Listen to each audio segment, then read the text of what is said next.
안녕하세요. 이제 막 돌진한 아들 하나를 키우고 있는 여성입니다. 지금도 그때를 생각하면 손이 부들부들 떨리는데, 제가 오늘 하려고 하는 이야기는 돈에 환장한 저희 시어머니와 신우에 대해서입니다. 사실 돈 안 좋아하는 사람이 어디 있겠어요? 저도 잘 먹고 잘 살고 싶은 사람으로서 돈 좋아합니다. 하지만 모든 일에는 정도가 있는 법이고 상식이 기준이 되어야 하지 않나요? 그런데 저희 시어머니와 신우는 그런 건 안중에도 없고 오로지 자기들 주머니에 돈이 들어오는 것만 중요한 사람들이었어요. 솔직히 남편 하나 보고 결혼한 건 맞지만 시댁 식구들이 이 정도로 개차반인 줄 진작에 알았다면 아무리 남편이 좋은 사람이라도 결혼하지 않았을 겁니다. 정말 지금도 심장이 벌렁벌렁 거리네요. 남편하고는 우연히 알게 되어 몇 년 동안 좋은 오빠 동생으로 지내다가 어느샌가 남녀 사이로 발전한 케이스예요. 사귀자고 말을 꺼낸 건 남편이긴 하지만요. 아무튼 둘 다 운동을 좋아한다는 공통점이 있어서 대화도 잘 통했고 그래서 2년 정도의 연애 기간 동안 별탈 없이 무르르듯 원만한 시간을 보냈습니다. 그러다 남편 나이 33, 제 나이 32의 부부의 연을 맺게 되었지요. 남편은 제약회사 영업직이고 저는 학원에서 아이들을 가르치는 선생님이에요. 그래서 솔직히 말하자면 둘 다 아주 안정적인 직장은 아닙니다. 그나마 남편은 또래 직원들에 비해서 실적이 좋은 편이고 저는 저대로 나름 인근 학교 학생들 사이에서 이름난 강사였거든요. 그래서 결혼 당시에는 둘 다 모아둔 돈도 어느 정도 있었고 한마디로 당장에 걱정이 없었지요. 그런데 결혼 준비를 하면서 주변 사람들 이야기를 들어보니까 아기가 생기면 아기한테 들어가는 돈이 기하급수적으로 늘어난다고 하더라고요. 저도 물론 학원가에서 일하면서 사교육비라던가 그런 게 얼마나 비싼지 누구보다 잘 알고 있기는 했지만 솔직히 아기한테도 그렇게 큰 돈이 들어갈 줄은 몰랐답니다. 그래서 원래는 남편과 앞으로 2, 3년 정도는 신혼을 즐기면서 동시에 알뜰살뜰 돈을 모아 하다못해 제 이름으로 된 학원이라도 하나 차리고 그리고 아이를 낳자고 계획을 세웠어요.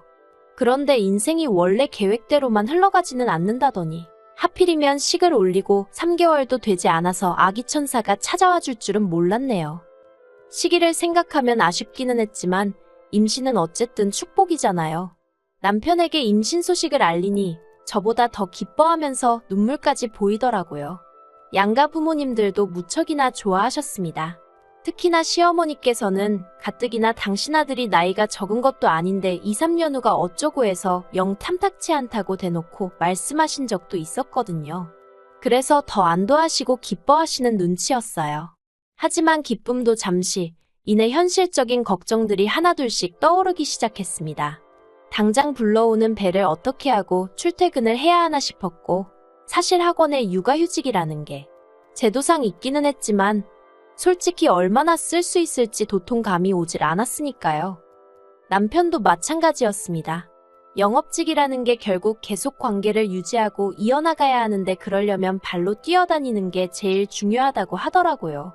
그런데 육아휴직을 내버리면 남편의 빈자리는 누군가 채갈 것이 뻔했고 이후로 복귀를 한다고 해도 다시 처음부터 새로 시작해야 하는 거나 마찬가지라면서 걱정이 이만저만이 아니었어요.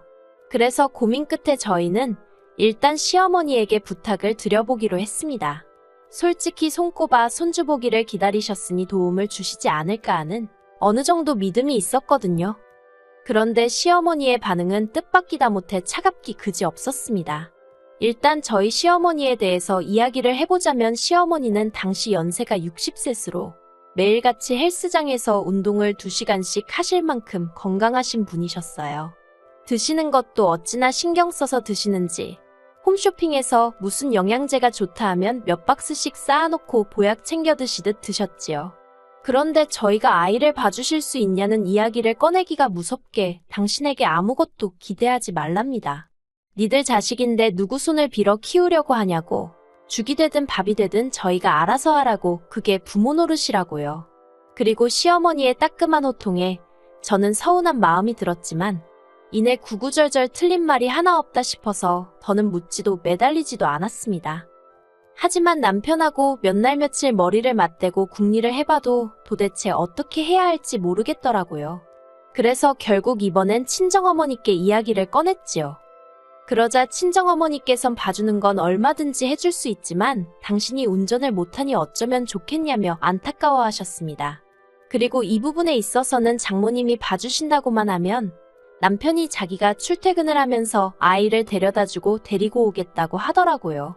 참고로 그나마 다행히도 남편 직장하고 친정하고 차로 15분 정도의 거리였어요. 그러자 친정어머니가 그러면 그렇게 하라면서 뭐 그런 걸로 걱정을 하느라 애를 태웠느냐고 태교에 안 좋게. 그리고는 덧붙이시길 제가 일전에 시어머니에게 물어본다고도 했었고 또 워낙 사돈내서 손주를 바랬던 것을 알기에 당연히 그쪽에서 해주겠거니 하고 신경을 안 쓰고 계셨답니다. 그래서 아무튼 진작에 말하지 그랬냐며 이제 그런 건 신경 쓰지 말고 즐거운 생각만 하라고 하시는데 저도 모르게 눈물이 왈칵 쏟아지더라니까요. 그리고 시간이 흘러 저는 건강한 남자아이를 낳았습니다. 이때도 물론 양가로부터 넘치는 축하를 받았어요. 하지만 이렇게 비교하는 게 솔직히 올바른 일은 아니겠지만 저도 사람이다 보니 눈에 보이는 게 있고 귀에 들리는 게 있잖아요. 친정에서 해주는 축하와 시댁에서 해주는 축하에는 많은 차이가 있었습니다. 일단 친정부모님은 아이도 아이지만 제 몸 상태를 무척 염려하셨기에 산후조리원은 돈 아낀다고 싼 데 가지 말라며 현찰로 300만 원을 주시더라고요. 더 주고 싶은데 당신들도 여유가 없다며 오히려 미안해하시며 말이에요. 그런데 시댁에서는 애기 내복 2벌 사주고 끝이었습니다. 그리고 이때도 하시는 말씀이 애는 어차피 빨리 크니까 좋은 거 해줘봤자 기억도 못한다나요. 게다가 그게 끝이 아니라 애 보러 오느라 새벽부터 서둘러서 너무 피곤하다며 병실에 누워있는 저와 그런 저를 돌보는 남편에게 돈을 요구하셨습니다. 당신은 집에 가는 길에 시아버지랑 신우랑 장어라도 사 먹고 들어가야겠다면서요. 그러니까 그때는 그 순한 저희 남편도 화가 났는지 사람 쪽팔리게 하지 말고 그냥 가시라며 큰 소리를 내대요. 친정부모님 덕분에 2주에 500만 원짜리 제 기준에서는 정말 럭셔리한 산후조리원에서 몸을 추스리고 그렇게 집에 돌아왔습니다. 그리고 학원 원장의 배려라고 해야 할지 한 달 정도의 휴가를 받아 제 예상보다 좀 더 휴식을 취할 수 있었지요. 그리고 학원에 복귀하면서 계획대로 친정어머니가 아들을 봐주기 시작하셨습니다. 참고로 친정어머니께는 한 달에 100만 원씩 드리기로 했는데 사실 저도 남편도 너무 잘 알고 있었어요. 애 봐주는 소위 이모님들 시세에 비하면 터무니없이 적은 돈이라는 걸요. 하지만 친정어머니는 물론이고 친정아버지도 오히려 손자랑 시간을 보내게 돼서 좋다며 돈은 무슨 돈이냐고 절대로 안 받겠다 하시는 걸 설득하여 간신히 100만 원으로 합의를 봤네요. 대신 남편에게는 미리 당신이 알다시피 친정부모님이 너무 적은 돈을 받겠다 하시니 두 분 생신이나 명절에 용돈을 좀 더 넉넉히 챙겨드리겠다고 했습니다. 남편도 흔쾌히 그렇게 하라고 했고요. 그리고 이후로 한동안은 아무런 문제가 없었어요. 남편이 시댁 식구들 앞에서 그 이야기를 하기 전까지는 말이지요. 그날은 시어머니의 생신이라서 저희 애도 데리고 시댁에 갔습니다. 그런데 시어머니께서 저희 애를 보자마자 애가 왜 이렇게 말랐냐며 피죽도 못 얻어먹은 것 같다고 그러시는 거예요. 참고로 당시 태어난 지 7개월이었고 체중은 9kg 가까이 나가고 있었습니다. 또래 평균치보다 많이 나가면 나갔지 절대로 적은 수치가 아니었어요. 그리고 남편도 그런 시어머니의 말도 안 되는 억지가 어이가 없었는지 애를 무슨 천하장사로 만들 것도 아니고 이상한 말 좀 하지 마시라며 면박을 주대요. 그리고는 남편이 장모님이 얼마나 애를 잘 봐주시는지 아냐고 먹는 것도 그렇고 입는 것도 그렇고 장모님 없었으면 정말 큰일 날 뻔했다면서 시어머니를 슬며시 흘겨보는 걸 제가 봤어요. 그러니까 시어머니가 니네가 돈을 한 200씩은 주냐 하셨고 남편이 200은 무슨 100밖에 못 드려 하고는 대답을 했는데 한마디로 그게 낚시였던 거예요. 시어머니가 눈을 진짜 튀어나오겠다 싶을 만큼 동그랗게 뜨시더니 아니 무슨 손잡아주면서 진짜 돈을 받냐고 화를 내셨습니다. 그리고는 저희더러 니들 나한테 부탁할 때는 돈 얘기는 안 했잖냐? 하시대요. 아니 돈 이야기 할 틈을 안 주신 건 시어머니셨는데 말이지요. 남편이 그런 시어머니더러 그럼 당연히 돈을 드려야지 안 드려? 일주일에 5일씩 애를 봐주시는데 엄마는 아예 봐줄 생각도 없었으면서 이제 와서 왜 난리야? 하고는 순식간에 서로 간의 오가는 언성이 높아졌습니다. 그리고는 시어머니 생신이고 뭐고 남편과 저는 먼저 집으로 돌아갔지요. 그런데 이튿날 시어머니에게서 연락이 왔습니다. 당신이 곰곰이 생각을 해봤는데 친정에다가 100만 원씩 주고 애를 맡길 거면 차라리 당신에게 맡기랍니다. 대신 당신은 150만 원씩 달라는데 그 이유가 집에 신우도 있으니 여자가 둘이니까 150을 달래요. 어이가 없었지요. 제 입장에선 여자가 둘이건 셋이건 간에 친정어머니가 제일 믿음이 가고 편했으니까요.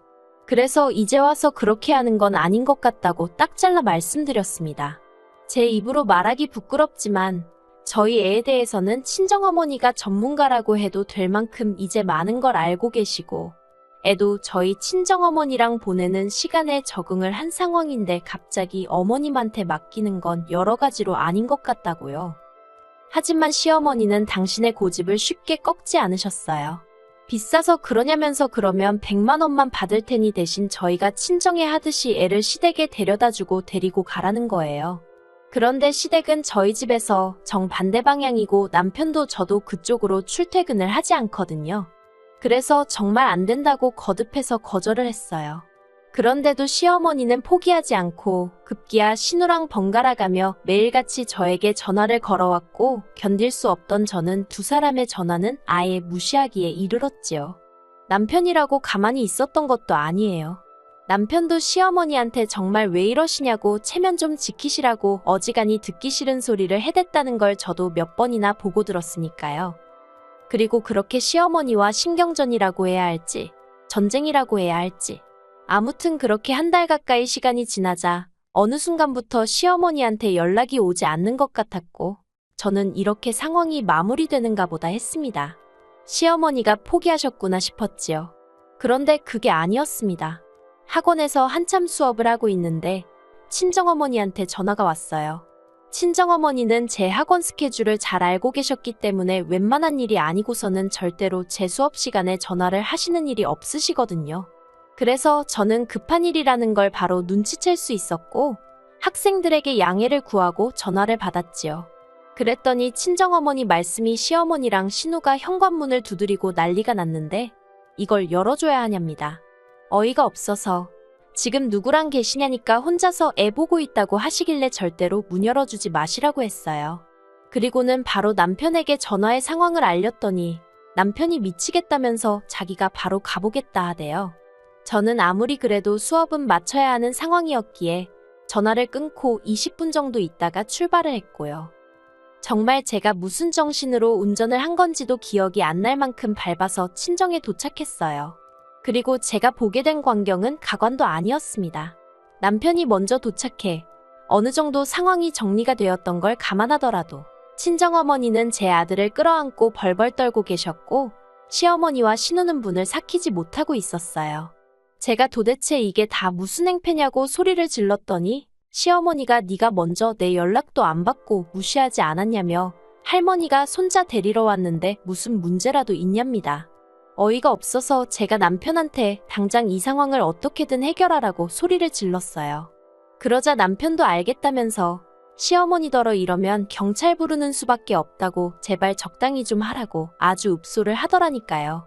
그런데 옆에 있던 신우가 딴에는 논리적으로 설득이라도 하려고 들려던 건지 자기들이 다른 뜻이 있어서 그러는 것도 아니고 사돈도 피곤하고 힘들 거 아니냐 그러니 이제는 자기들이 봐주겠다는데 왜 무조건 싫다고 하는 거냐며 어줍잖게 저를 달래려 드는 게 아니겠어요.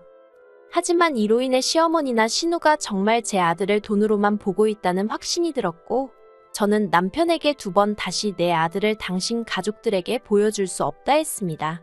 그리고 만약에 내 말대로 해주지 못할 것 같으면 당신도 내 아들을 볼 자격이 없는 거나 마찬가지라고 나는 이혼도 하나 겁나지 않는다고도 했고요. 그러자 남편이 절대로 그렇지 않다며 자기도 저와 100번 1000번 같은 생각이랍니다. 자기 어머니지만 이번 일로 정말 질려버렸다면서 자기야말로 안 보고 살고 싶다나요. 그리고 그렇게 저희는 시댁과는 완전히 연을 끊고 살게 되었습니다. 그래서 지난 돌 때도 부르지 않았는데 이제 저나 남편은 물론이고 친정어머니도 자기들 연락을 받지 않으니 어떻게 알아낸 건지 저희 친정아버지 회사로 전화를 했더라니까요. 물론 친정아버지께서는 이미 이 내막을 다 알고 계셨기 때문에 아무리 사돈이라고 해도 이렇게 막무가내로 나오시면 법대로 할 수밖에 없다고 단호히 말씀하셨던 모양이에요. 정말이지. 저는 시부모님도 신우도 다 저희 남편처럼 차분하고 상냥하고 좋은 사람들일 거라고 생각했는데 막말로 그깟 100만원, 150만원이 뭐라고 이렇게까지 이를 키운 건지 모르겠습니다. 시어머니께서는 저더러 당신 손자를 빼돌렸다며 고소를 하겠다고 저에게 장문의 문자를 보내셨던데, 아니 엄마가 아들 키우는 게 언제부터 며느리가 손자를 빼돌린 게 되는 세상이 된 건지 모르겠습니다.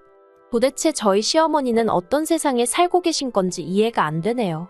솔직히 언제까지 이렇게 살 수 있을지 모르겠습니다. 애가 커가다 보면 할머니 할아버지라는 개념도 알게 될 테고 그러면 궁금해하지는 않을까요? 그리고 남편은 남편대로 나이 들어가는 장인 장모님을 보다 보면 자기 부모님도 생각이 날 테지요. 언젠가 그런 때가 오면 저는 어떻게 행동해야 하는 건지 요즘은 그게 가장 걱정입니다. 그래도 일단은 당장의 평화를 지켜가며 행복한 가정을 꾸리는데 집중하고 있어요. 어쨌든 인생은 결국 제 계획대로 흘러가는 것은 아니니까 그저 순간순간 최선의 결정을 내릴 뿐입니다.